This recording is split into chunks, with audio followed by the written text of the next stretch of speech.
If we knew more about our sleep, what would we do differently? Would we go to bed at a consistent time or take steps to reduce interruptions to our sleep? With the all-new Sleep Score, Apple Watch measures your bedtime consistency, interruptions, and sleep duration. Then, every morning it combines these factors into an easy-to-understand score from 1 to 100. So you'll know how to take the quality of your sleep from good to excellent. Introducing the new Sleep Score on Apple Watch. iPhone 11 or later required. Hi, I'm here to pick up my son Milo. There's no Milo here. Who picked up my son from school? Streaming only on Peacock.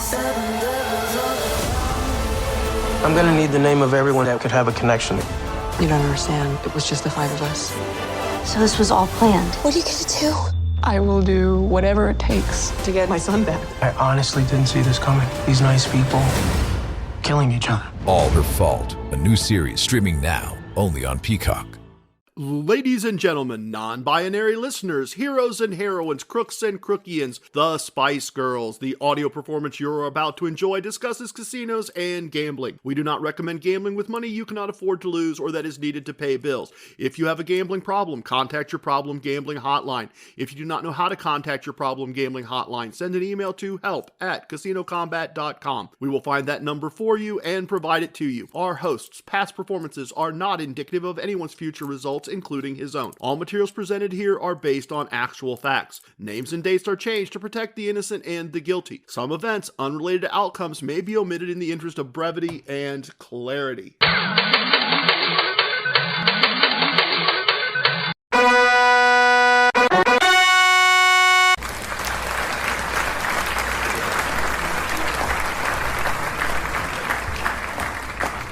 Lyrics, dude. Recite him some lyrics. Okay, sure guys, sure. They know how this works. Yellow Man in Timbuktu. Color for both me and you. Kung Fu Fighting Dancing Queen. Tribal Spaceman. And all that is in between. Welcome to episode 141 of our Casino Combat Podcast. If this is your next time, welcome back. Thank you for the gift of your time. If this is your first time, our podcast is focused on helping anyone, everyone, a Kung Fu fighter, a dancing queen, even a tribal spaceman, whatever that is. We're trying to help you learn how to live a casino-enhanced lifestyle. We exist in the Casino Combat galaxy that spins through the TRG-verse. Our galaxy is populated by interesting characters who happen to very closely resemble people right here on Earth. You could meet Racer X. Unknown to Speed, Racer X is his older brother Rex, who ran away from home years ago. And not even know it. Racer X doesn't even know who Racer X is. He doesn't know he's Racer X. There's no reason why he should. I'm just protecting his privacy because he is certainly an innocent in all of this. Because our galaxy is both deep and wide and complicated, we have 2 rules for members of the squad. And if you are listening, you are a member of the squad unless you choose not to be. The first rule, borrowed from a very intelligent and interesting person. The first rule is this: as it harms no other player, do as you will is the whole of the law. And boy, we are going to have some fun talking about that today, or at least I'm going to have some fun talking about it. The second rule, and the more important rule, is this: if you don't know, ask. That's right. If you don't know about something that I talk about, if you don't know what a technique is, if I say, for instance, TRG1, the one, the only, and you have no idea what that is. If I say the mini meta martingale and you don't know what that is. If I refer to a person, if I say, oh, Nakatomi Tony, and you don't know who that is, well, I'm not going to tell you who Nakatomi Tony is. You got to figure that one out for yourself. But that's the thing. Ask. Ask Google. Google knows who we are. Google knows how to find us. Ask in the Casino Combat Squad Facebook group. Follow us on Instagram and ask there. In any event, anytime you need something, send an email to trg@casinocombat.com. Spell combat with a K, like that stupid video game no one ever played. Spell combat with a K. Send me an email and ask. I will be very, very happy to get back to you and clarify anything, to point you to online resources to answer your question, to point to the ways that you can learn what you need to know. If you don't know, ask. It is our simplest and most important rule. Let me do news from the Casino Combat Galaxy real quick. We've got a ton of stuff going on. Despite the fact that the Legends of Lehigh are absent without leave, we have a lot going on in the galaxy. It is amazing how much has gone on in the galaxy since the last time I got to talk to all of you.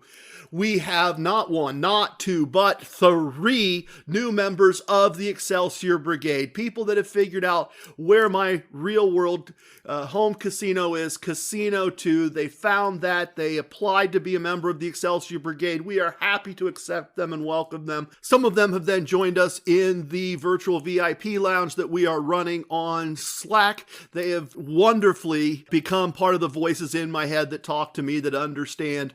They are part of the process of making all of us, myself included, better at the game of casino gambling. I am so thrilled to be able to welcome Casino Combat Chef, both Combat and Chef spelled with a K, and Luckbox and Tomorrow's Thoroughbred to the Excelsior Brigade. We are so very happy that you put in the effort to join us and be part of what we're doing here, be part of the brain trust that allows us to create this wonderful podcast for everyone. It's been crazy. It has been absolutely crazy. Let me tell you about a chain of events that led to something really, really wonderful. Just random occurrences. Hanging out in the Slack virtual VIP lounge, somebody said, well, how do I switch levels? How do I do this mini martingale thing? If I buy in with $750 at a $25 table, how do I structure it to change levels? How do I know when to change my unit sizes? And that just got my brain clicking. That just got boom, boom, boom, boom, boom, idea. I didn't write a wall of text. That's a common thing to say on the internet, that this is a wall of text. I didn't write a wall of text. I built a fortress of text. Walls, roofs, stairways, elevators. And I got to the end of laying this whole thing out, how I would answer that question, how I would do that if I was doing it. And I said, this is actually really good. This is good stuff. I would play this. I think this would play well. In fact, I'm gonna play this. I'm gonna try this. I'm gonna do what I just told you I would do. And I went and I played it and I tried it and I blew my own mind. It is not hard, right? It's not hard for me to surprise myself. It's not. But I was amazed at what a brilliant thing, in my never humble opinion, I had created. I said, this is a really good system. This is perhaps the best thing I've ever invented. This is complicated. This has to be shown. This can't really be told. And so we decided to do a virtual event. We decided to do a live virtual event. And we put the whole thing together. From the moment the question was asked until the moment we put on the event was less than 12 days. And we thought about just doing it for Inner Circle and Excelsior Brigade. I've always said I don't have anything to sell other than my time. But it was going to take a bunch of time, and I didn't want to exclude any member of the squad. I didn't want to say this is elite. You have to be Excelsior Brigade or Inner Circle to even have access to this idea. I knew it had to be shown. I knew I couldn't do it justice just talking about it.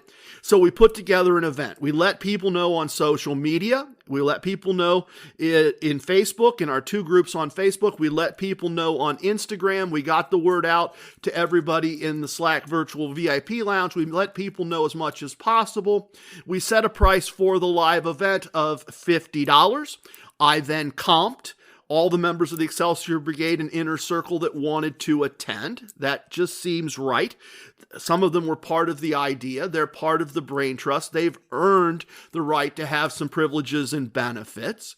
So we comped all of them, and we had a few people who did want to participate, who were willing to pay that price. I did some supplemental videos. I did some supplemental material, and we unveiled to the world 454 Rapier, a system that is incredibly useful for blackjack, pass don't pass craps, baccarat. We've had people out there now testing it. This is not a tested system. Okay, I want to be really clear about that. 454 is not a tested, proven system that I'm ready to tell you works and works well. I tested TRG1, the one, the only, for the better part of a decade. And I knew it worked when I told you about it in episode 3 or 4 or 5 or whatever it was. I knew it worked. I knew you could use it and live a casino-enhanced lifestyle. And I had been playing at the time I started the podcast and finally got around to unveiling TRG2, Always Be Grindin'. I had been playing TRG2 successfully for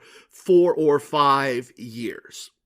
And when I unveiled the modifications to that and unveiled TRG4, Win More, Keep More, I had been playing it for an additional 6 or 8 months. I was sure that it worked. I'm not sure 454 Rapier worked. The event wasn't even as much about showing 454 Rapier as it was about showing the process of how 454 Rapier was created and how you could use 454 Rapier for yourself to make your own custom wagering system that met your needs. That was the purpose of the event. We are testing 454 Rapier. The ideas in the event were good. People are thrilled. I am getting reports literally all the time as we test this together as a squad about how much people like it and how much it works for them. And that's a wonderful thing, and that's really in many ways what I was trying to accomplish. Within 24 hours of the event, of unveiling this system, people all over the globe, very literally,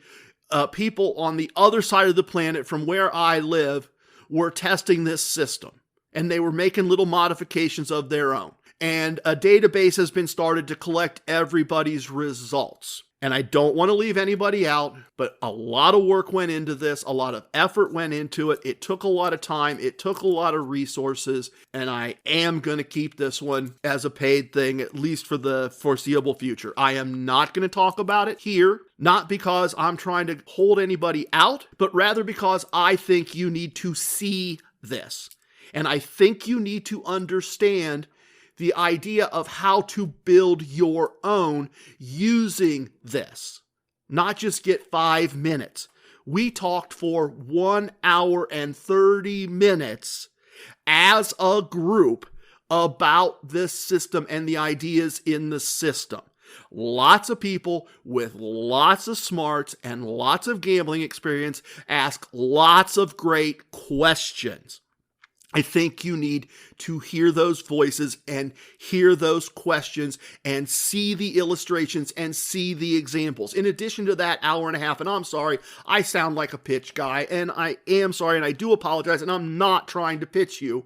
I'm just excited about what's been created here and about the feedback I'm getting in. In addition to the hour and a half, I did over an hour of demonstration videos to a variety of outcomes using a piece of blackjack software that created the hands and showing on camera how the chips move through the system. And it is a complicated process. That's why it has to be shown.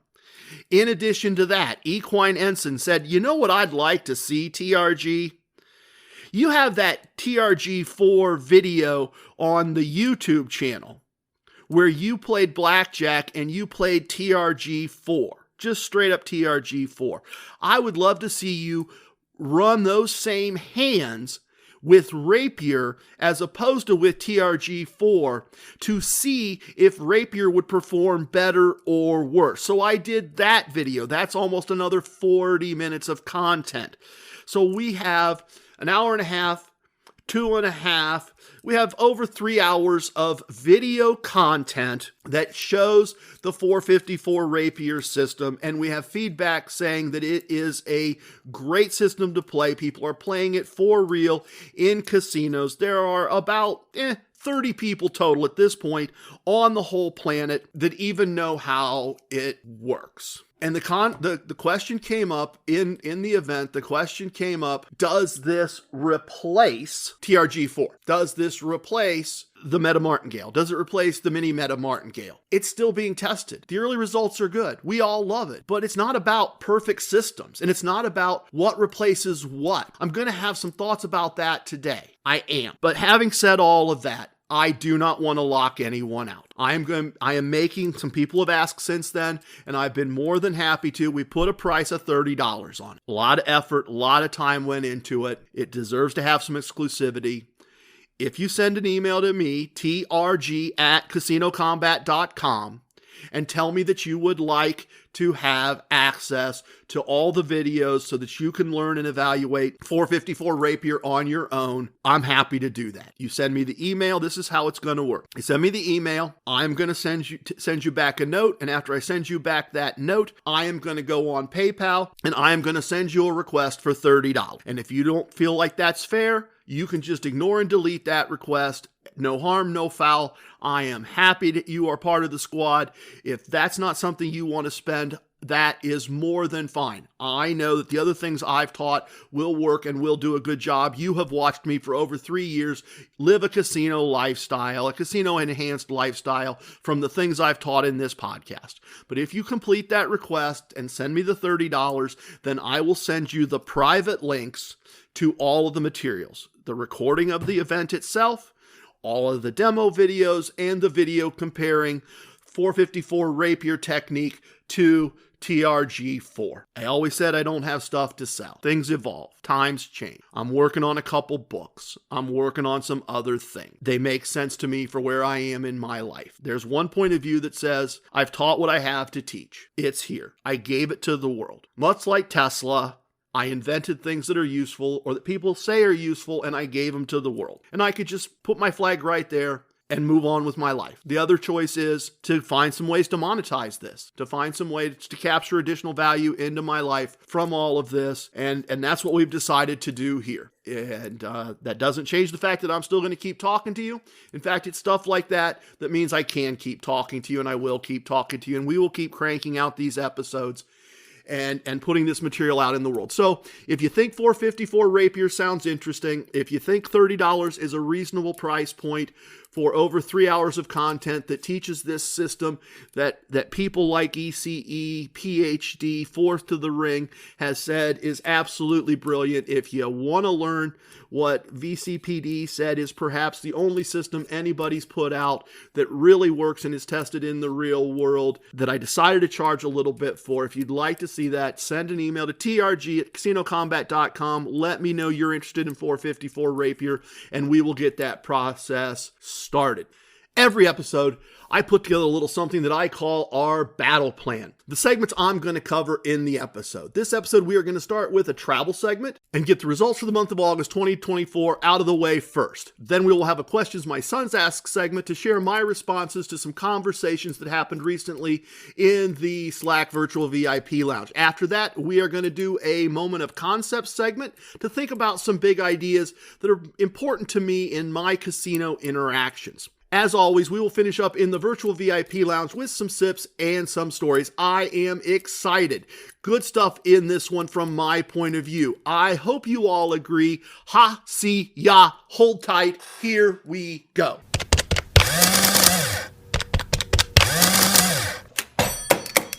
I believe that sharing results is important.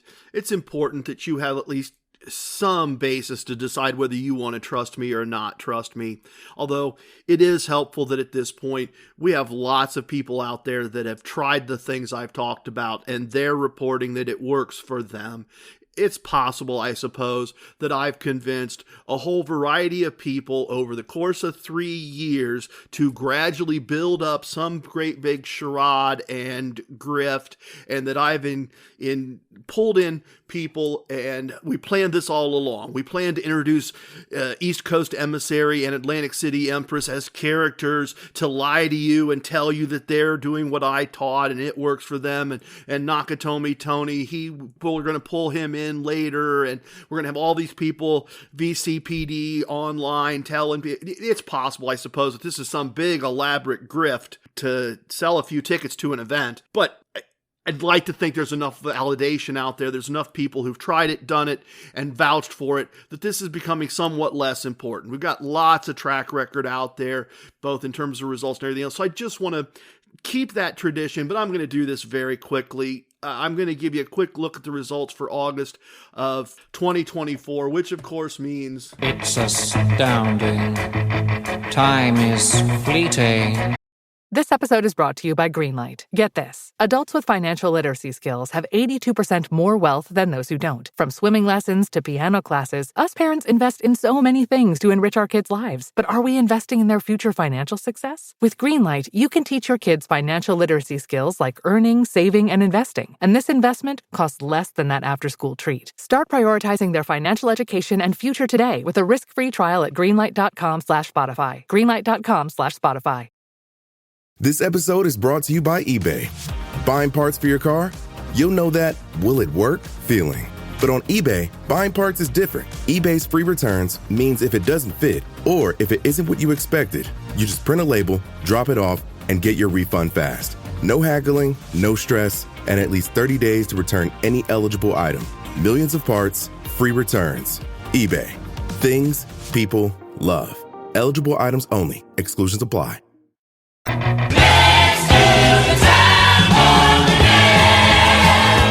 We're sending you back to the future.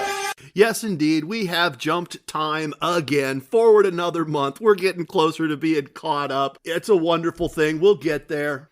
But the results for August 2024, most of my gambling was local. That's why this is results. That's why this is not travel. Most of my gambling was done locally, and locally I had a very good month. I won a fair amount of money playing blackjack and craps. I'm actually enjoying a new core concepts compliant crap strategy that I've been playing around with. Local gambling was good. Sure, I took a loss once or twice, but for the most part, I had winning days of various amounts. Travel, not so much. We had a situation where we were looking at schedule. We had stuff to do over the Labor Day weekend, but we also had an offer from Bubba. Bubba had sent a text from Casino One and said, hey, haven't seen you guys in a while.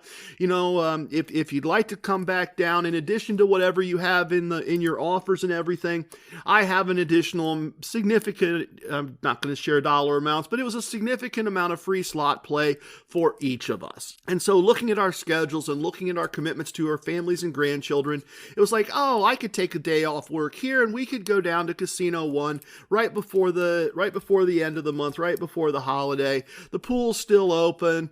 They've got the indoor pool and the hot tub. They got the outdoor pool open. We've got good free bets. We've got good match bets, whatever it was. We've got this great extra free slot play. And so we sent Bubba a text and we went down and spent a couple days. A casino enhanced lifestyle. What a wonderful thing that we have the ability to just on a whim go, hey, Bubba, we want to come down and hang out at your great resort for a couple days. It was wonderful. It was a casino enhanced lifestyle. We enjoy going to Casino One, and we did that at the end of August there. Everything was great. Everything was wonderful. We played a lot of craps because they have a low limit craps table there. We got to the end of each night, and each night we said, well, we've won a little money, not a lot, but we've won a little money. We've gotten good points. Let's just take a shot at the blackjack tables, get some time in. That's usually where we make our money. Let's try to make a little money, not just make tier points this trip. And so each night, the end of the evening, we went and bought in at the blackjack table. And we had some longer sessions that really didn't win or lose, just choppy, a lot of regrouping. And then in each case, we got crushed in the end. And in each case, the ending was some form of a large bet, split and doubled multiple times, and the house won all of them, and we left taking larger losses than just the buy-in because we had to add a little money to the end. And that was kind of the downfall for the month. So let me do a quick run through of the results on the if I earned $1 a day scale. Table games, we won $1.04 on the $1 a day scale. Slots in total, the both systems, TRG slot strategy number 1 and TRG slot strategy el numero dos, take them together. Of course, we lost money on the one and won money on the other, a total of 12 cents on the $1 a day scale 1. We had 53 cents in expenses, not a lot of expenses this month, didn't do a lot of things. So just barely a profit after expenses, just a small one. Comps, gifts, and free money, $8.44, a total of $9.07. Another winning casino combat month. Next month, we are off to Atlantic City and then to Bermuda. From there, we will be doing Casino Combat for almost 2 weeks straight. It should be an amazing adventure. It is kind of one of those adventures that Trace talked about when he was explaining how to be casino nomads. Nomads spelled with a K, of course. We are going to go be casino nomads. We're going to go move into a wonderful executive suite at the Tropicana for a few days, drive up almost to New York and get on a ship and go down to Bermuda for a couple days, then come back and do a couple more days, I think at Ocean. I think we're going to get a chance to stay there, maybe at resorts, but we're going to come back, spend another day or two in Atlantic City before returning home. It should be, as I said, a wonderful, wonderful Casino Combat adventure, and I can't wait to get back and tell you all about it when we return. Next up, Questions My Sons Ask segment. What? What? What? My sons ask questions about gambling. Listeners ask questions about gambling. Sometimes the voices in my head that talk to me in the Slack Virtual VIP Lounge say things that cause me to think and respond and answer. And it's one of those prompts that I wanted to use this segment to respond to today. I think there's something to be learned here by all of us, and something that we can all take away from this and think about. And the conversation, and I'm going to paraphrase here and fill in some gaps, but the conversation was somewhat centered around wagering systems, and the statement was, one of the members said, I tend to jump from shiny object to shiny object, from thing to thing, and I always think that if I could just find that one thing, if I could just learn that one thing, then I could start living a casino lifestyle. And I really thought about that, and I had some responses to that, and we had some more conversation, and I really wanted to kind of share some of my thoughts about that. First thought one, and I've got two of them for you here today, and then we'll wrap up and we'll move on to a very important Moment of Koncepts segment here in just a minute. But thought one was this: no, don't. It's not. Find the perfect system. Find the perfect thing. I mentioned 454 Rapier. I happen to think it's brilliant. One of the best things I've ever thought. One of the best things I've ever created. Simple but complex at the same time. It does a lot of great things. It's not about finding the perfect system. It's not about that at all. I didn't even call it Casino Combat yet. I hadn't invented so many other things. I hadn't invented a single casino wisdom.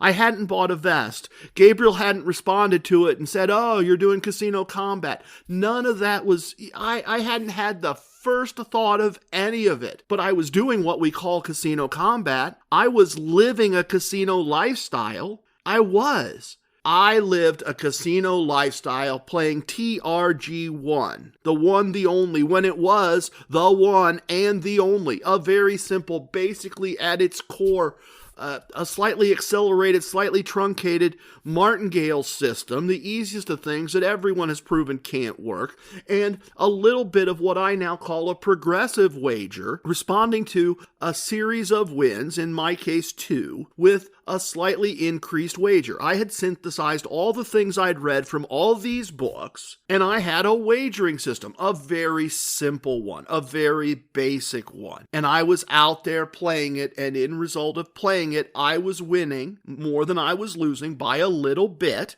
And I was only playing once in a while at first, but I was getting comps. And then there was a casino finally 2 hours away from where I lived, Casino 1, where I could go with kids that were starting to grow up and be self-sufficient, and I could go play once a week. And I played TRG1, the one, the only, and I'm in a very primitive, unnamed at that point, kind of thrown together, made up as I went along, meta martingale, where I would, if I took a couple losses at a couple tables, and I hadn't quantified it, and I hadn't put math around it as I have for all of you now, but if I got beat up some at the $15 tables, I'd move to the $25 tables, and I'd still buy in with 10 units, and if my bankroll allowed, if my bankroll for the visit allowed, if that fell apart, by the end of the evening, you'd also often find me in the high limit room, playing $100 to $450 a hand using TRG1, the one, the only. And I had good results, and I got good comps. And we got free dinners and free rooms and free shows and free concerts and resort credits added to our bill. So if we wanted to buy something, we could buy something. It was a wonderful casino lifestyle. It was the beginning of the idea that became all that we know today. And as a result, I then invented TRG2, Always Be Grindin', and TRG3, the Meta Martingale, and TRG4, Win More, Keep More, and ultimately the synthesis of all of those ideas and the Mini Martingale, 454 Rapier. But you don't have to find the perfect system. You can do Crappy the Crapsman's play all day on a craps table, and you're not going to, in my experience with the system, with actually playing the system, you are not going to win a tremendous amount of money most of the time. And most of the time, you are not going to lose a tremendous amount of money. You're just going to get tier credits, and those tier credits in Average Daily Theoretical, if you can play it at the right level, are going to translate into comps and gifts and cruises and shows and food and meals. It is not about finding the perfect wagering system. That was my first thought and response.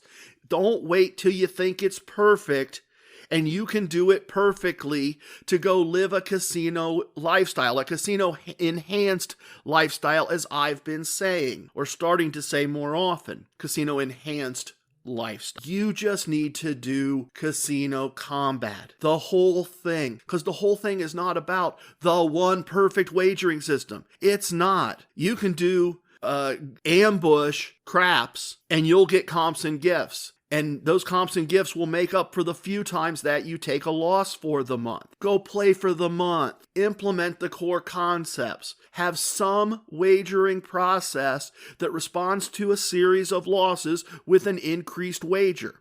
Have a process that responds to a win or a set of wins with an increased wager. Keep your losses small. If you lose a small set amount, leave. If you win a small set amount, start leaving.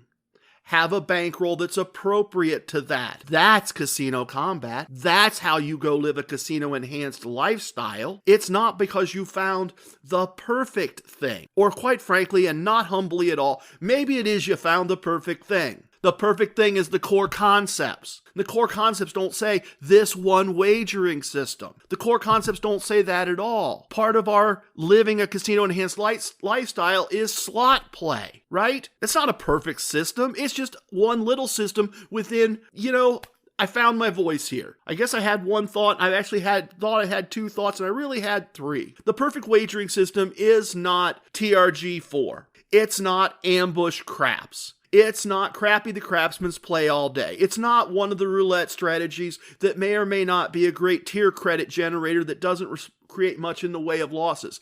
The perfect system that you should be playing, and get out there right now and play and live that casino-enhanced lifestyle, is the core concepts of casino combat. That's the perfect wagering system. All other wagering systems that are any good are going to exist within that framework, but it's that framework. And I'm sure you could say it different ways, and I'm sure you could spin it in different directions. And maybe this should have been a core concept segment if we cut things off right here with that thought. But that first thought is, living a casino lifestyle is not dependent on finding one perfect wagering system. It is a matter of knowing one system, but that's not a wagering system. It's not a wagering process. It's not how you bet. It's the core concepts. So that's thought one. Don't wait till you find the perfect shiny object. You found the perfect shiny object. It's right here. It's the core concepts. And within the core concepts, find a couple things that you're going to start using and go use them.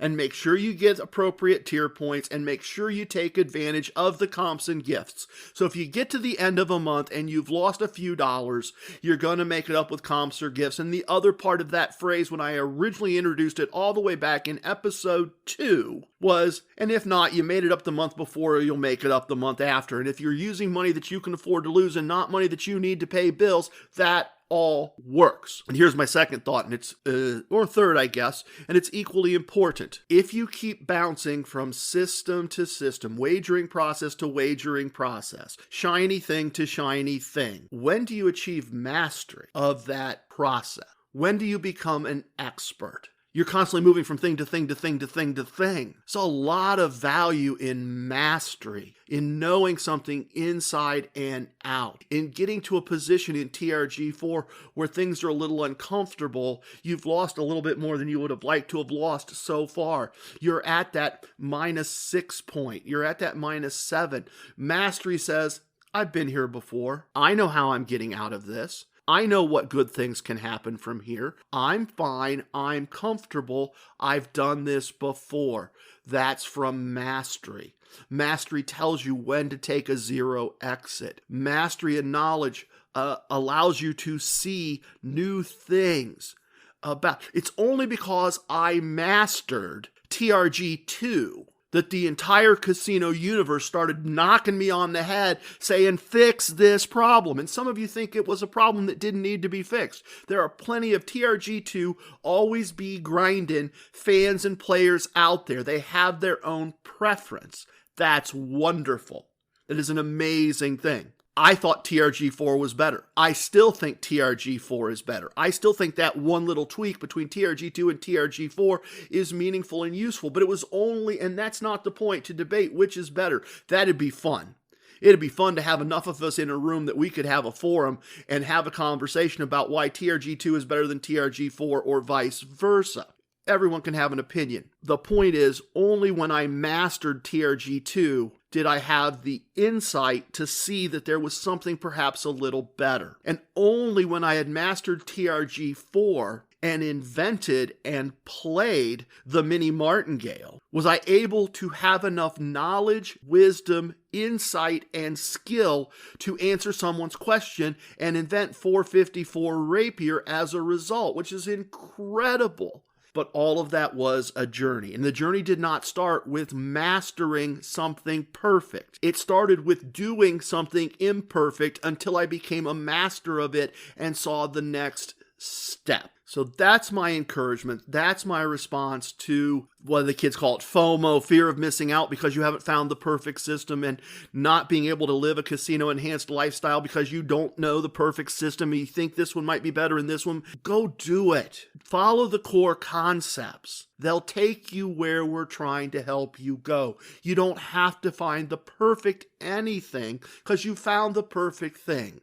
You found the core concepts, and if you function within them, if you know the wagers you're going to make, and you have a bankroll appropriate to those wagers, and you have the right buy-ins, and you have the right bankroll, go and do it. And start taking the steps toward living that casino lifestyle, and start doing the things you need to do to master the techniques that you feel are important to you, that you are going to use. If you're going to be a play all day craps with a little TRG casino combat slot tactics throw in, go do it. It'll work. If TRG4 is just too complicated, but you can get to Atlantic City on a regular basis, play TRG1, the one, the only. It works.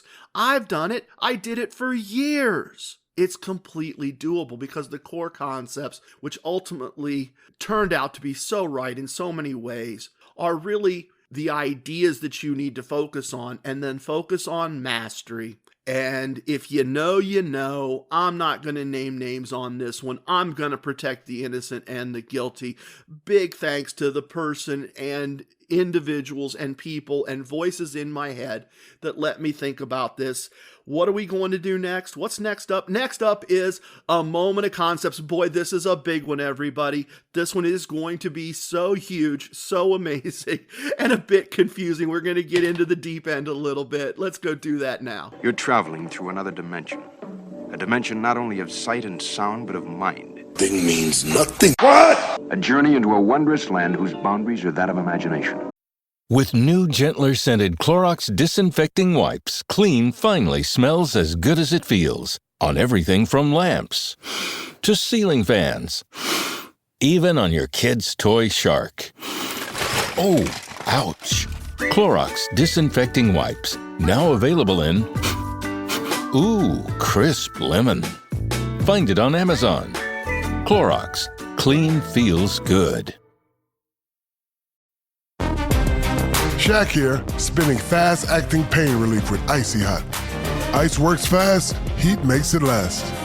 Icy Hot, you're so back.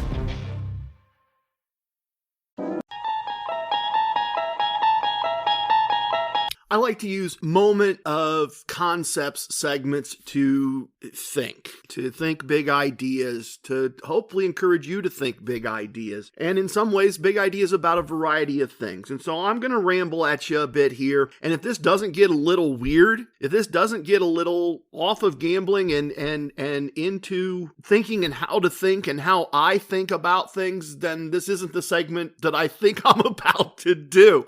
Stick with me. If you hate it, there'll be something fun next, or there was something fun before, something really practical, something that really makes sense. But it's a big point of emphasis for me for this new year, for this growth that the podcast and the squad is going through, how things are expanding, this idea that there are only 2 rules.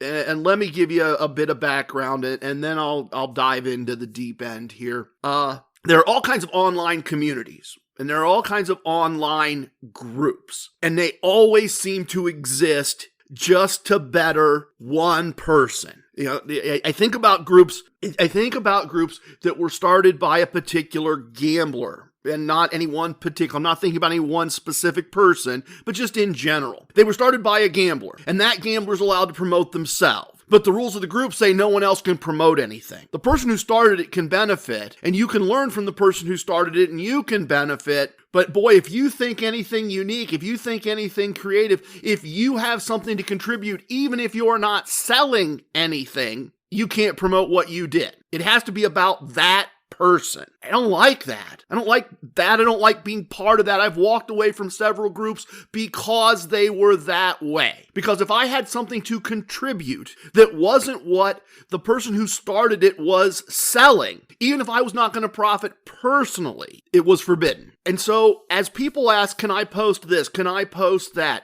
Is this appropriate? Is that appropriate? I keep coming back to one thing, and that's Thelema, and that's Golden Dawn, and that's Aleister Crowley. And if you're not familiar with them, I would encourage you to do some exploration. Ironically, central to Thelema, and if you're not familiar, that's Thelema. Central to Thelema was the practice of magic, coincidentally spelled Magick. What a fascinating coincidence that is. So Aleister Crowley created a occult society or a spiritual philosophy. He intended it to be a new religious movement. It was about thinking big thoughts, and it was about finding your true will, and it was about mastering yourself. And in contrast to other religions that had long lists of you can't do this and you can't do that, and this isn't going to happen, and don't do this and don't do that, and be what we tell you to be, they only had one. As it hurts no one, do what you will is the entirety of the law, is the whole of the law. The idea being, and some covens, some Wiccan covens view magic the same way, real practical magic, whether you believe in that or not.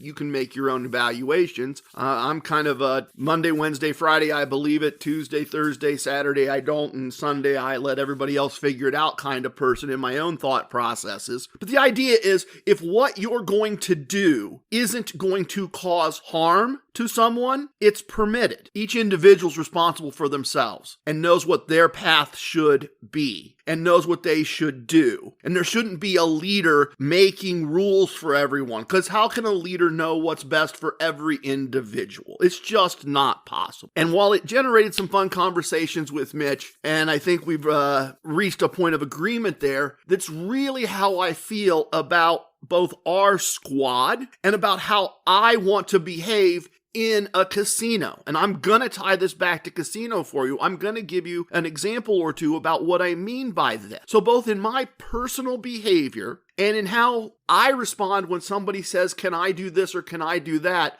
within the various groups that I started or Billy started on my behalf and sometimes takes care of the posting on my behalf, as it harms no other player. Go ahead and harm the casino, I don't care. But as it harms no other player, do as you will, is the entirety of the law. We're not making a bunch of other rules, or we're going to try not to.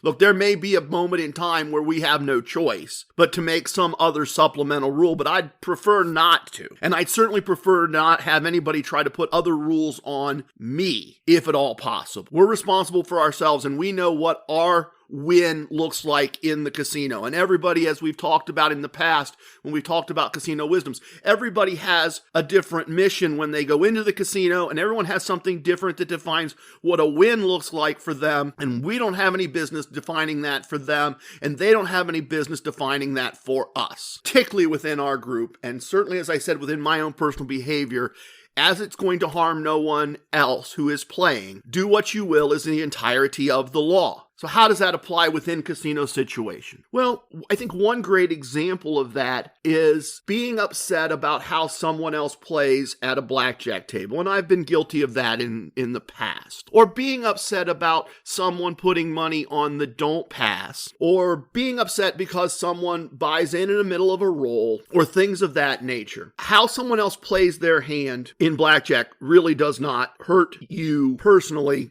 When you really look at the math of it, it really doesn't. For every time it hurts you, it's going to help you. It really doesn't matter. Let them play their hand their way. They're harming no other player by their action, and doing what they wish is the entirety of the law. If you are not on a crapsless craps table, don't pass and other don't related bets have no impact on you. They do you no harm. You have no reason to be upset and no right to be upset because that other player has every right within the only law that matters to do as they will. They know their own personal goals. They know their own personal true will. And if their true will is telling them that today they are a don't player, they're a don't player. And they're harming no one. But let me give you some examples. So having given you some examples of what applying this in your own life could mean, in your own behavior, beyond just our ever-growing squad, let me give you an example of someone that didn't follow this rule, and the only rule, in my opinion. I'm sitting at a blackjack table. I have an 18. I have a large bet for me in the circle. The dealer draws 5 cards and makes an 18. And the dealer goes around, pays this person's $15 bet who's sitting at third base, and pays this person's $20 bet, and this person's $15 bet, and they get to me and they start pulling out black chips to put them there. And I'm going to listen to my casino wisdoms. I am going to let the dealer do their job. Their job is to go like that, tap, tap on the table, indicate a push, leave my money there, and not give me any of the house's money. But they're coming out with black chips. They're coming out with what is a rather large amount of money to most people. And I'm going to let the dealer hand that to me. And if they do and pull their hand away and gather my cards, I'm going to collect my winnings because it's not my job to correct the dealer when the dealer makes a mistake. And the guy down at third base, the guy in the last spot, says, "Oh, hey, that's a push. Sorry, bro." No, see, as it harms no one. You just harmed me, bro. And you don't know me, so don't call me bro. And I'm too old to be your bro. I'm sorry, bro. Yeah, I just caused you to not have several $100s in your stack. But I had to do the right thing. I disagree. You didn't do the right thing. The right thing was not to harm me, to keep your mouth shut and not harm another player by what you wanted to do. You wanted to correct the dealer. Doing what you wanted harmed me. That violates this law. As it harms no one, as it harms no other player, do whatever you will. And this has been somewhat my conversation with Mitch, and my conversations with Mitch have been helpful because they have helped me focus on my choices. It's okay, in my never so humble opinion, it is completely okay in a casino setting to do something that harms the house. The house's job is to protect themselves. My job is to let them do their job. If something I do that is not cheating harms the casino, that's fine. If I figure out a way to see the card that the dealer has hidden because the dealer makes a mistake, I am not harming another player. That is completely acceptable. I should do what I wish. That is the entirety of the law. If I figure out that a particular machine played a particular way pays out at a higher rate than the anticipated rate, I am harming no other player through exploiting that situation. I may harm the house, that's okay. The law is, as it harms no other player, do as you will is the entirety of the law. That's important. That idea that what I am doing should not harm anyone else. And that doesn't apply to poker. I can just hear somebody out there, and maybe it's just voices in my head that talk to me and understand. But I hear somebody saying, well, what about poker? I have to take the other player's money. And that's kind of, we all agreed to that when we sat down, right? We all agreed that, and I would say in that case, I wouldn't cheat at poker. That would be harming another player, and so that would be forbidden, right? That's not part of the social contract of a poker table. We understand that we shouldn't cheat. We shouldn't try to bring extra cards in, etc., etc., etc. Taking money off someone else's stack. Have you ever seen that? Not talking about poker, talking about blackjack. Have you ever seen that? I saw that. Guy from Reno gets bussed into my local casino. He's got a great big belt buckle, huge belt buckle, size of a saucer, gigantic, little scrawny guy. And the belt buckle explains that he is the Reno World Baccarat champion from 10 years ago. And I got to know him a little bit. He was around for quite a few weeks at my local casino. And it turned out that he used to be all around Reno. And at the time, my local casino was a Caesars property.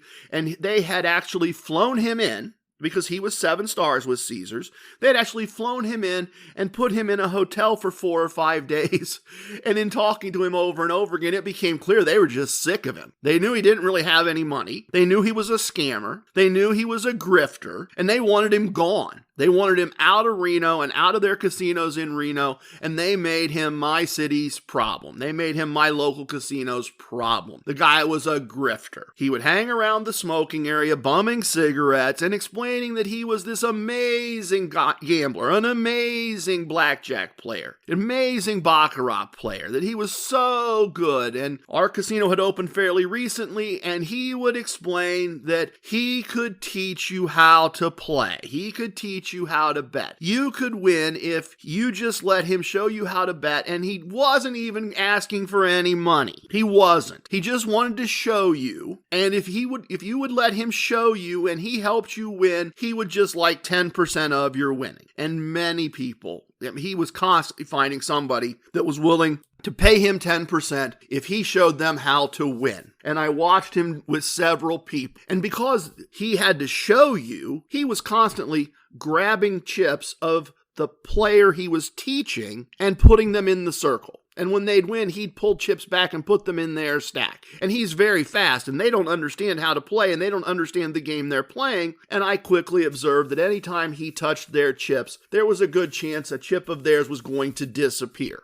If he pulled back 3 chips, they didn't realize it was a blackjack and they were supposed to get 3. They thought they were only supposed to get 2, and he palmed 1 in the process, and that chip disappeared. And of course, in most cases, they didn't win because he had nothing of any substance to teach. And he'd go, "Oh, I'm sorry, that does happen sometimes. Nothing's perfect. I'm sorry you lost. You don't owe me anything. I said I'd only take money from you if you won." Well, part of the reason they didn't win is because he was pulling off their wins. He made plenty of money doing it. He had just grifted them into playing so that he could touch their chips under the guise of helping them and take some of their money. And eventually they lost, and eventually he didn't care. And every once in a while, somebody won, and as they got up a little bit, as they got up a significant amount of money, he'd go, "Well, that's what a good gambler does. They know when to walk away." You know, you've doubled your money, and I'm glad to have had, taken the time to help. So, you bought in with 300 and we doubled your money because I know how to teach you about gambling.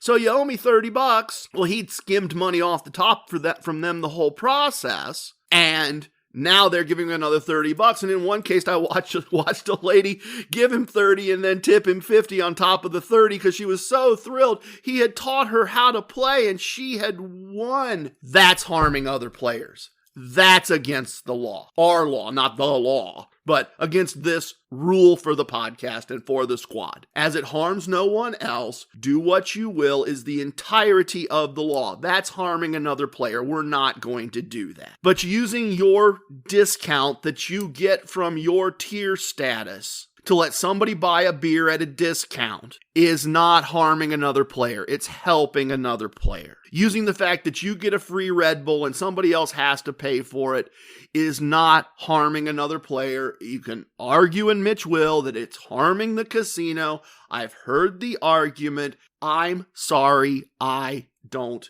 care. As it harms no other player, do as you will is the entirety of the law as it relates to your actions in a casino, or as it relates to my actions in a casino. This is my personal standard. And that's different in the real world. In the real world, I would obviously not scam a company to harm their profits. Not what I'm talking about. Not what I'm talking about. Within the environs of the casino, what did we have? We had somebody that emailed and they went to dinner in a casino and the waitress didn't put it on the bill, and so it didn't show up on their room charge, and they just considered it a comped meal even though it was not supposed to be a comped meal. Yes, that harms the casino. No, I would not go down and say, oh, hey, excuse me, I ate dinner here the other night and we had this and this and this, and we ordered this and this to drink, and we had this for dessert, and the waitress didn't put it on my room charge, so you need to fix it. No, I'm sorry. I don't think that's necessary. As it relates to casinos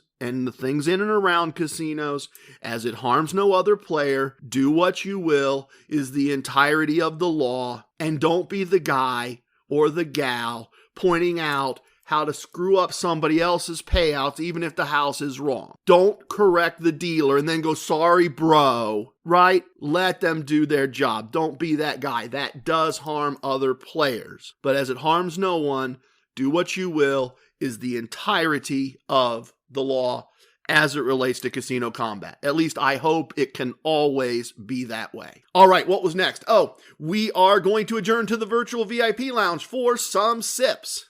A little bit of the bubbly. Welcome to the most must-listen to segment in casino lifestyle podcasting, the virtual VIP lounge. Our lounge is open, and we have the best virtual everything virtually all the time. The best virtual food and drink served in any virtual VIP lounge anywhere in the interwebs, guaranteed or your money back. As always, if you can, press pause, pour yourself something, fix a plate. Join me today in the virtual VIP lounge. I wish it wasn't, but today is a real world day. It is early in the morning. I have an orange juice here. I have a still water here. When you're an adult, you got to take on that world. It's no cliche. It's the truth. And I got to go take on this world after I finish this up. It's going to be a busy one. And boy, I have got some interesting VIP lounge stories to share with you. The kind of stories that if my local casino still had a virtual VIP lounge, I'd be sitting around with Gabriel. I'd be sitting around with the walking Wikipedia. These are the kind of stories I'd be telling. These are the kind of conversations we'd be having. And that's kind of what I wanted to do today. Just have a little fun. And that's all these are. These are just a couple little quick fun things. So let me tell you the story about the story to get to the two quick stories I want to tell you today. Recently, my local casino went through what they call rebidding.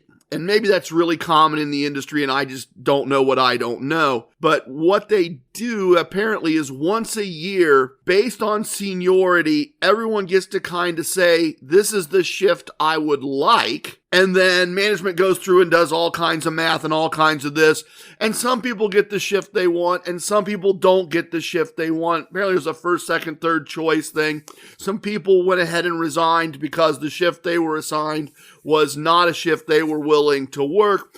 It just changes everything. And for the average guest, for the average random guest, it doesn't matter. It's irrelevant largely. Not so much in my case. See, I go to work most of the time, 5 days a week, Monday through Friday, at roughly the same time. I get my podcasting work out of the way, I get my IT work out of the way, and then I get my gambling work out of the way. So I show up for work every day, usually sometime between 1:30 and 3:30. And I put in between 15 minutes and 2 or 3 hours, and I get my money for the day and I leave. There's 4 blackjack tables open. I'm usually seeing kind of the same dealers. I'm generally seeing kind of the same pit bosses. Over time, over the course of things, a lot of the friction wears off. They know me, I know them. Captain Courageous, he doesn't mind if I approve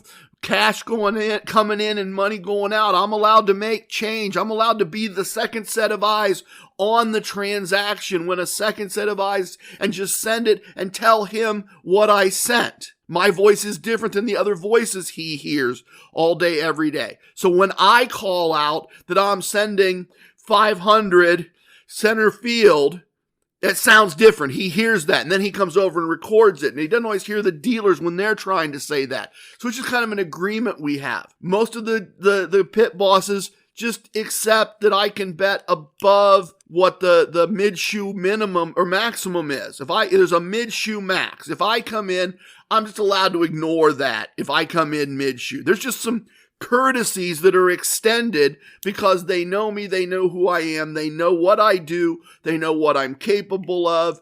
They'll often come over and ask me if there's a question on the table. They'll say, what did you see? If there's a dispute between the house and a player. If there's a hand and somebody's not sure how to play it and they ask the pit boss will say, oh, just ask TRG. He knows this better than anybody. So there's all that familiarity, and some of that familiarity is now gone. And so let me tell you a couple things that have come up because of that are just weird, strange, funny situations. So I walk up to a table and it's an empty table and every other table is full. So only 4 tables to pick from that are 3-2. The other 15 or whatever they are all 6-5. So 1 empty table, 3 full tables. I sit down and there's maybe an inch of cards left unplayed from the previous player. And so I sit down, I buy in, I got my stack of green and black chips, I'm ready to play. The pit boss comes over and swipes my card, and I say, could I have fresh cards, please? And she says, I'm sorry? And I said, could we shuffle? I said, I see the automatic shuffler's done. The next shoe of cards are ready. Could I just have fresh cards, please? And she says, no. And I looked at her, and I said, excuse me? And she said, no. You have to play those. And it almost happened. I stopped myself at the last minute, but she almost got, do you know who I am? I thought it. I'm embarrassed to say I did think it. And I almost said it, and I stopped myself. And I said, oh, okay. And I pushed all my chips back in without ever playing a hand. And I said, would you color me up, please? And she looked at me, and the dealer looked at her like, you're an idiot, because the dealer knows me. And so they colored me back up and handed me back my money. And I walked across the aisle and sat down at a slot machine and turned sideways from the slot machine, so it was clear that I wasn't playing. And I just kind of crossed my legs and folded my hands and sat there and looked at the table and looked at her. And the table sat empty for almost 20 minutes. Now think about that. One of the things that some people don't like when playing blackjack is they don't like to play alone. I like playing alone. I don't mind playing alone. But often when one person sits down, then the other seats start to fill up. If you're a casino, you don't want empty tables. If you're a dealer, you don't want empty tables. Empty tables don't tip. This is all absurdity. If you know who I am, and I'm not saying I'm any big deal, all I'm saying is if you know I'm a regular who plays all the time, and knows the game. Why wouldn't you want me to sit down and play? You're wasting my time. You're wasting your time. You're wasting reps. You're wasting all this stuff. She apparently didn't think I had the willingness to just wait them out. And I did. I waited and I waited. And eventually 2 guys came in, beers in hand, and played out the last few things. And as soon as they sat down and played the first hand, I walked back over and I said, hey, mark that spot. Put a lammer there on that third base spot. I'll join you when you get to the end of the shoe. And I went back and I sat back down at the slot machine and we continued our little standoff. And when eventually those gentlemen finished playing the last inch or so of cards, then I came over and joined the game and continued to play. But I thought, what a weird, I get that. Okay, shift, you're new on this shift as a pit boss. You don't really recognize me. You don't realize because you've been on some other shift that I've been a customer. I know you. I recognize you. I've known you for 12 years. I've been a customer for 12 years. And somehow you didn't think you could extend the courtesy. It just seemed like bad business. Seemed like a case of somebody not being as good at their job as they should have been. I don't care if you know me or not. If the table is dead and somebody buys in with black and green chips for hundreds and hundreds of dollars, why wouldn't you take the cards that are already shuffled out of the machine, put them in the shoe, and give this customer what they're asking for to get that money into action? But that pit boss didn't seem to want to do that, not the way I'd have handled it. And I am patting myself on the back a little bit for resisting the urge to say, do you know who I am? Because she didn't, and it wouldn't have come across well. It wouldn't have made any sense at all. And to be transparent, here's how the day goes. And I guess I could be proud of this, and I guess I could be embarrassed by this. But here's how the day ends up going. So I play through the process on this table. I'm testing a new wagering system, and I'm playing through on this table, and I get to my positive exit point, and I do a little better than my positive exit point, and I've got a day's pay, and I go over to the bar and I grab a root beer and I'm going through the math and the numbers, something I always do, just make sure that what I think is what's real. And then I'm angry. I am. I shouldn't be. I should be amused, but I'm angry. I'm angry that they wasted 20 minutes of my time by just being petty and refusing to take an inch of cards out of the shoe and start over for me. I'm annoyed. I am. I'm pissed off. And I just said, I may regret this. I may, but I'm going to get my pound of flesh. I'm going to get my money's worth out of them. They're going to pay me for that 20 minutes. A day's pay just isn't enough. And so I went back and sat down at a different table and got another day's pay. And then I took a little break and went to see the Buddha statue. And I made a little money on a slot machine. And then I went back and got another day's pay. So it cost them. If they'd have just let me have fresh cards, if they'd have known who I was and just let me have fresh cards, I'd have only nicked them for 1 day's pay. But they made me mad. And I decided to take it out on them. And so they lost over 3 days pay to me on 1 day because I just decided I wasn't going to tolerate that there had to be some compensation, and I did get compensated. Similar situation. The other one I wanted to tell you about that once again, I just thought was weird, but it was an interesting manipulation by one of their other guests. So the setup here is game in progress, and once again, there's maybe an inch of cards left, and there's one gentleman playing, and he's down to his last little bit of chips, and he's angry. And then there's another guy that's got $3,300 in black, that's $100 chips, purple, that's $500 chips, and a lone orange chip, that's $1,000 chip, and it's all stacked well. He's a doctor of stackonomics as well. He's got them in, it's ordered, it's structured. He's appears to have been playing, to my educated eye. He appears to have been playing and to have stopped. He appears to be waiting for the end of the shoe. I don't know this pit boss. I don't expect a courtesy to be extended and to be allowed to bet more than the table max for mid-shoe entry.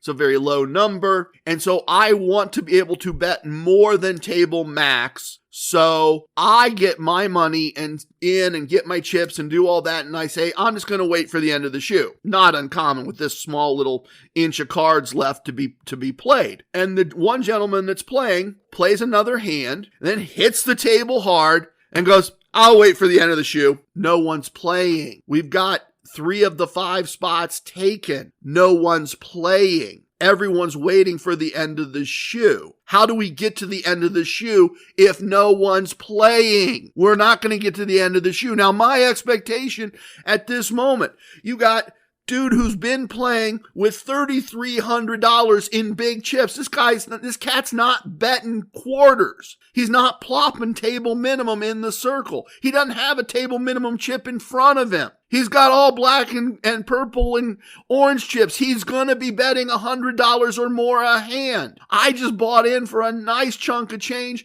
and I got green and black sitting in front of me. I'm just waiting on the shoe. The guy that's been playing, and by the way, the only guy who could ask them for fresh cards for a new shoe, because I can't ask. I wasn't in the game. The guy who stopped playing previous can't ask. He's technically not in the game. The one guy who just played one hand is the one in the game, and he doesn't want to finish the shoe. The only way we can get to the next shoe is for him to either play, which he refuses to do, or ask for the shoe to be replaced with fresh cards. So the dealer says to the pit boss, who comes by and says, what's going on? And the dealer says, well, TRG, he's just bought in. He's waiting for the next shoe. And this gentleman was playing, and he's waiting for the next shoe. And let's call him Charlie. Charlie didn't like his hand. He doesn't want to keep playing. And the pit boss goes, well, if Charlie asks for a new shoe, we can do that. But the players have to ask. So the pit boss looks at Charlie. The dealer looks at Charlie. I look at Charlie. Mr. $3,300 looks at Charlie. Charlie says, screw this casino. They've taken so much of my money. I don't care. They can just sit here with a dead table. Screw them. I don't care if they make a dime on this table. I'll sit here for the next 6 hours if I have to. They're not going to be able to make any money, and I'm fine with that. And so I look around a little bit, and there's no other seats.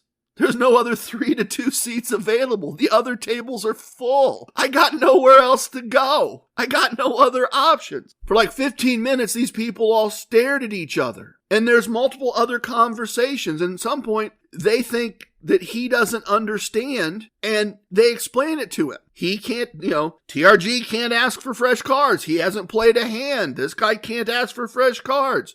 They're waiting on you. You could ask for fresh cards if you wanted. You could ask us to start the shoe over if you wanted to. And he's like, oh, I get it. Charlie's like, I'm fine. I got nowhere to be. I just got a fresh beer. You can just make no money. I don't care. So he's punishing them, the pit boss, for whatever. I'm thinking if I'm the pit boss, I'm going, oh, just shuffle them. Just bring out the fresh cards. We're ready to go. We got money ready to be in action. I'll fight back. But they got a standoff. And it goes on and on and on. And now I'm talking to the dealer. And she's like, I'm so sorry, TRG. I said, no, don't be. I said, I'm getting content. I'm just sitting here making mental notes. And when this resolves itself, however it resolves itself, I'll finish my mental notes and I'll have content. And I'll put it out on the interwebs and people will listen and there'll be commercials and I'll make a penny for telling this story and it'll live on forever in the podcast. And she goes, oh, that's right. How is the podcast? And we're having this conversation.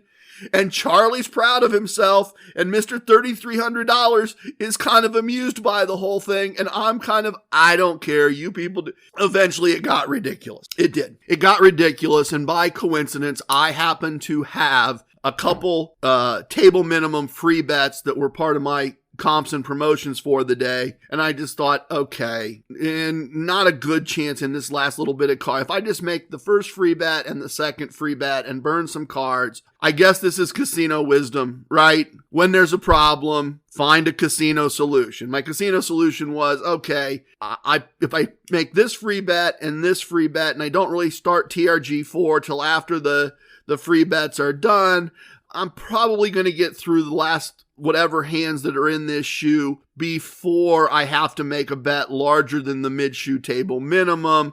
This guy's going to punish them as long as possible, and they seem to be willing to just keep being punished rather than, get other people that couldn't figure out why the casino just didn't let him win. Or another way, right? Why was the casino continuing to let him win when they had the power to just end it by saying, put out a new shoe, right? But they weren't willing. So I went ahead. It took 5 hands. I lost all 5. The house got 2 blackjacks. Clearly, Charlie was in the right. Clearly, Charlie did not want to play those last 5 hands. Quite frankly, I'm not sure Charlie had enough money to play those last 5 hands at table minimum, at least in terms of the money in front of him. So ultimately, in hindsight, he was right. Ultimately, in hindsight, I feel the house was wrong because they lost in potential revenue more than they gained by beating me out of free bet 1, free bet 2, a 1-unit bet, a 2-unit bet, and a 1-unit bet. That's what they got. Yeah, they got me. And the pit boss said, oh, you solved it for us. And I said, I did. Thank you. And I lost all the hands, and I lost the free bets. It sure would have been nice to get a little consideration from you, but I took it. I took it in the shorts so that we could move this game along, so that we could get other people in, so that your table could go back to making you money. Thank you very much. You're welcome. And she kind of looked at me. I said, yeah, I'm a little annoyed. I said, that was unprofessional on your part as far as I'm concerned. He's willing to play. I'm willing to play. Charlie's holding you for ransom and keeping you from getting action, and you let Charlie win. Well, thank you. I fixed it for you. And of course, now Charlie hears all this, and he smacks the table again in disgust and goes, well, I'm out of here. So he wasn't going to play anymore anyway. He was just playing to hold their table hostage, and they let him. And while I am not going to negotiate with terrorists, at some point, I got to move my world forward. I got to move things along. So that's what I did. I did them a favor. And then the interesting thing is I did really well on the table. Once I got new cards, I quickly won back what I had lost, went on to have a nice win, left the table up more than a day's pay. It all went really well. Please tip your waitresses, tip your bartenders, tip your dealers. If you have a host, tip your host, but don't tip away your wins.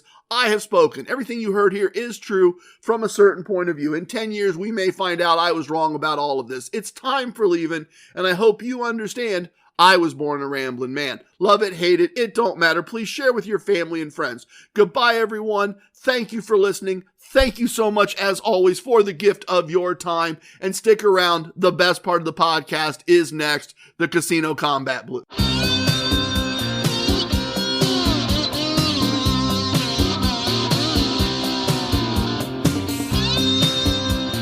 For Atlantic City Empress, Casino Combat's ace. There are profits in the casino tonight, I can feel it in my bones. I had a premonition, you should probably play alone. I know the house has that advantage, but that's part of the thrill. If we follow the core concepts, the chips begin to spill. So baby, here's your player's card, put your bankroll in your hand. Use just some of that money now, do it just the way we planned. Just follow the core concepts and you could win several grand. Well, it's good if it goes down like that, don't have to play to lose. It's gambling as a business, the Casino Combat Blues. Casino Combat Blues. The dealers and the pit bosses, the security and the law, the winning and the losing and the tricks nobody saw. No matter if it's blackjack, roulette, or craps, you gotta carry defense, cause you always carry cash. There's lots of shady characters, lots of dirty deals. Everybody has an alias, cause that's more fun we feel. It's the lure of winning money, it's got a very strong appeal. Perhaps you'd understand it better standing in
We can gamble out in Vegas. I mean, we're here to stay. Gambling's propping up the budgets of folks like me and you. You ask any casino manager, he'll say there's nothing he can do. From the pockets of the casino, right down to me and you. Me and you. It's a winning proposition and one you shouldn't refuse. It's just the core concepts, the casino combat blues. Casino combat blues.